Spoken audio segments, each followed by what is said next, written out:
Do you want to like? No. I You don't? think you took them off before. Yeah. What if I put them on now?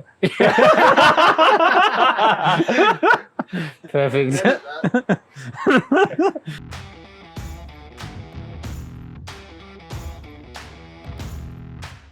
Hi guys, and welcome to the first episode of A Beer with the Brewer for 2021. And today, to start everything off, we have a fresh beer out. Maddie, something that we haven't done as yet, but it's very, very trendy in the beer styles. So we've done our Revel XPA. Maddie, do you want to tell us a little bit about this banger? Thanks for the intro, Flex. Good to be back for 2021. It's always great. Always great. Good to have the podcast back up and running. The Revel XPA, the first release of 2021. Let's pour a little bit before we get into the deeper discussions. Definitely. Down the wormhole, they say. Down the wormhole.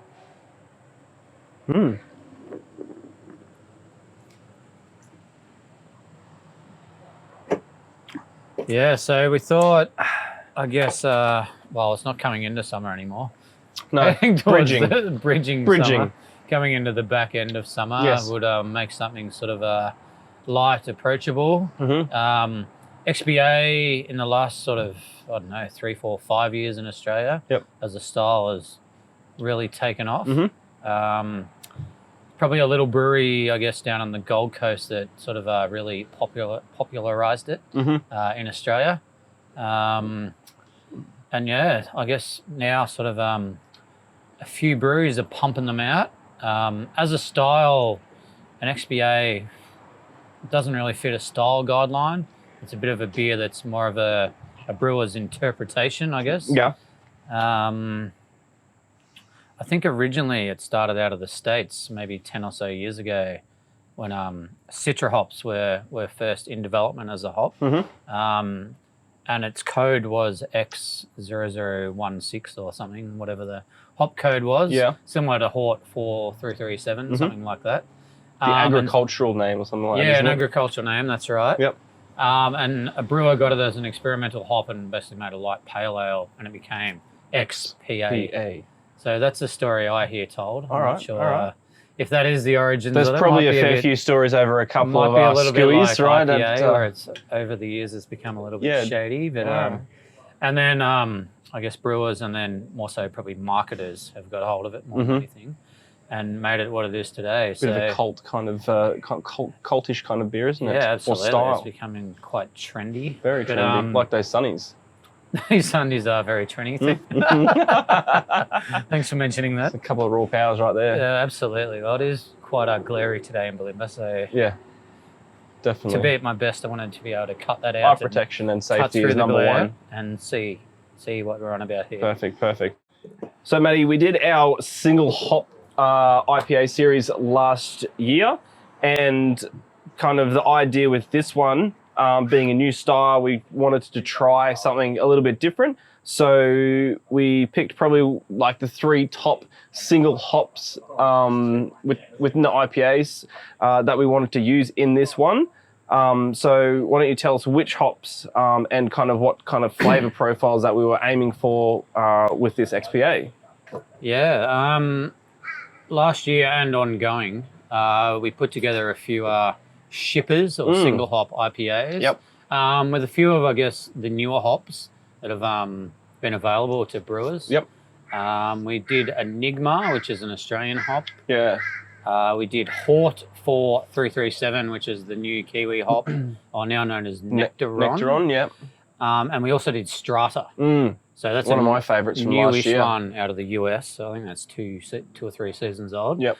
And then got them all and then combined them into this beer. Yeah. They were, as you mentioned, 3 of our favourites that all throw sort of different characteristics, but I guess probably a standout in amongst as a flavour profile is sort of the tropical fruitiness, which goes really well in this style of beer. Yeah, definitely. Goes on an XPA, pale ale, IPA, all that sort of stuff. Yep. The real sort of nice tropical fruitiness, and then really nice flavour profile. throw it into a beer that's a little bit lower in booze than the IPAs are making. Yep, just to and kind of let make it. something that's nice and fruity and pretty easy to drink. Yeah, definitely. So I think it's the first time we've combined those 3 hops together, and it comes through pretty well in the beer. I think they work very, very well. All different stages of the beer that you can kind of pick up certain elements of different of the different hops. So you got like that dankiness that comes from and grassiness, kind of that comes from that Enigma. You got like a peppery style of the flavor profile from the Hort or the Nectaron, and then you've got like a sweet florally kind of stone fruity florally kind of flavor that comes through from the Strata. That's kind of what I remember when it was a single hop. It was just super kind of florally and stone fruity with those flavors. So that kind of fits in the middle of how this beer drinks as well. So it's really cool to see the different variants come through and come through with the hops as well. And I guess that's why you chose those 3. Yeah, well, it's interesting to do those single hop beers and see what the characteristics are when they're just on their own. Yeah. Because more often than not, a brewer's put together an IPA or a pale ale or something and it has 3, 4, 5 different hop varieties and they sort of get lost in amongst each other. So you do the single hop beers, you can pick up the characteristics in the hop and the beer, and then once you combine them into another beer, and then you can actually, as you said, pick out the individual flavors, which is pretty cool. It is really actually good. Do that, learn about the hop from the start on its own, Yep. and then you can work out how they will pair with other hops and stuff like that. So yeah, definitely. Pretty cool, sort of, I guess, development in the beer making process. Yeah, exactly. What we're trying to and do. I guess it's just like a chef using different products and everything like that. When you mix it together with certain things, it creates different flavors and how it fits within the palate and all that kind of stuff. So I think it showcases those 3 hops extremely well with a fantastic kind of light-bodied XPA. And yeah, it's an absolute cracker. So well done, Matty.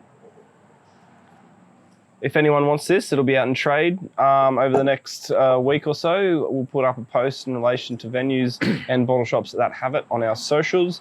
But in the meantime, I'm just going to sit back here. Enjoy this XPA, Matty. Cheers for another banger. Cheers, mate. And we'll catch you next week. Cheers. Thank you, guys.